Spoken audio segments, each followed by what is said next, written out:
ఇచ్చిన మాట తప్పితే ఓటు వేయొద్దని చెప్పిన దమ్మున్నడు జగను.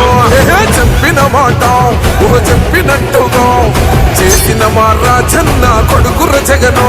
ఏ కష్టం రావద్దని పేద గుండెకు ప్రతి పథకం పంపిండుల గడప గడపకు. పులి గడపలో పులి పుట్టినంటే పుట్టిండురా.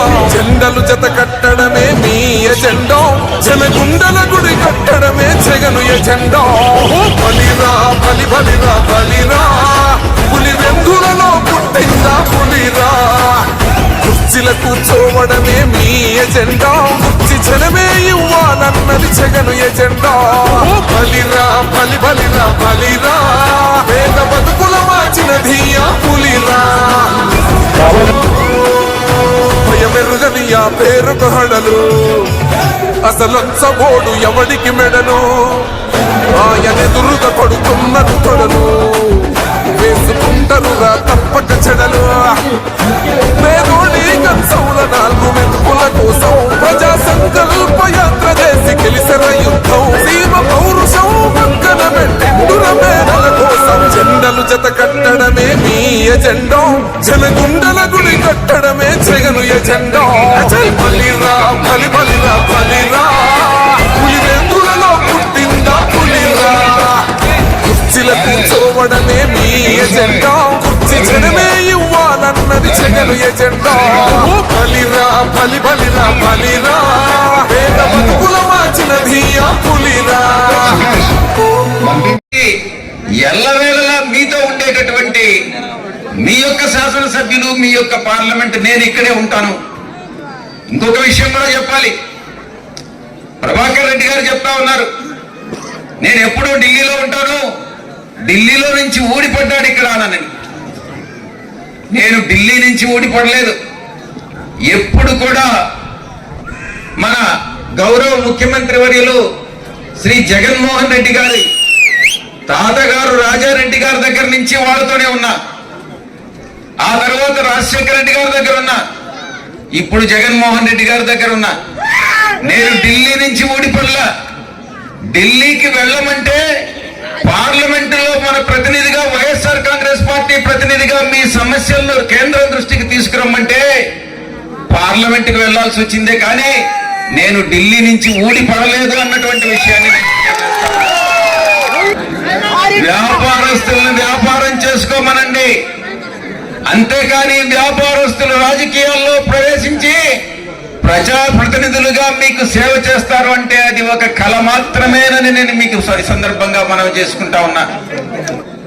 కాబట్టి మీకు ఎటువంటి పరిస్థితుల్లో వేమిరెడ్డి ప్రభాకర్ రెడ్డి గారు ఈ ఎన్నికల తర్వాత ఆయన ఉండరు.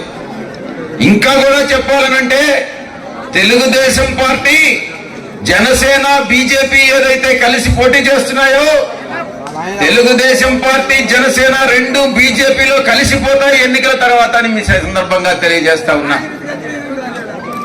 ఎవరు కూడా మీ యొక్క ప్రశాంత్ రెడ్డి, మీ యొక్క వేమిరెడ్డి ప్రభాకర్ రెడ్డి ఎన్నికల తర్వాత ఉండరు, మీకు కనిపించరు, మీరు కలవలేరు అన్నటువంటి విషయాన్ని నేను తెలియజేసుకుంటా ఉన్నా. ఎక్కడైతే వ్యాపారంలో కొన్ని వేల కోట్ల రూపాయలు ఆర్జించారో ఆ కోట్ల రూపాయలు ఖర్చు పెట్టనివ్వండి, ఇస్తే తీసుకోండి. 5 నుంచి 10వ క్లాస్ వరకు చదువుకున్నా, అది కూడా తెలుగు మీడియంలోనే చదువుకున్నా. 10వ తరగతి నుంచి డిగ్రీ వరకు, బీకాం వరకు విఆర్ కాలేజీలో చదువుకున్నా. ఈ యొక్క జిల్లాలో, ఈ జిల్లాకు చెందిన వ్యక్తిగా ఈ జిల్లాలో ప్రతి ఒక్క గ్రామం, ప్రతి ఒక్క ఊరు నాకు తెలుసు. ప్రజల మనసులు తెలుసు, ప్రజల ఆకాంక్షలు తెలుసు. అన్నగారు 6 టర్మ్స్ చేసి, ఆ కుటుంబం తండ్రి గారు 3 టర్మ్స్ చేసి, అన్నగారు గాని నేను గాని మీ యొక్క మనసులను తెలిసినటువంటి వ్యక్తులుగా మీకు మంచి సేవలు అందిస్తామని ఆ యొక్క దేవుడి సాక్షిగా మేము ఎక్కడికి వెళ్ళాం, ఏ పార్టీ మారో ఈ పార్టీలోనే ఉంటాం, సదా మీ సేవలో ఉంటామనని మీ సమస్య మా సమస్య, ఏ సమస్య ఉన్నా కూడా అన్న దృష్టికి తీసుకురండి, లేకుంటే నా దృష్టికైనా తీసుకురండి. అది కేంద్ర ప్రభుత్వానికి సంబంధించి ఢిల్లీలో కానీ ఇక్కడ రాష్ట్రంలో మన రాజధానిలో కానీ, రాజధాని అమరావతి కావచ్చు, విశాఖపట్నం కావచ్చు, ఏదైనా కావచ్చు, ఇక్కడ రాష్ట్రంలో సమస్యలైనా, ఢిల్లీలో సమస్యలైనా, ఏ సమస్య అయినా పరిష్కరించేదానికి మీకోసం సిద్ధంగా ఉన్నామనని 365 రోజులు నాకు ఈ అవకాశం ఇచ్చినటువంటి మీ అందరికీ కూడా ఒక విషయం చెప్పాలి.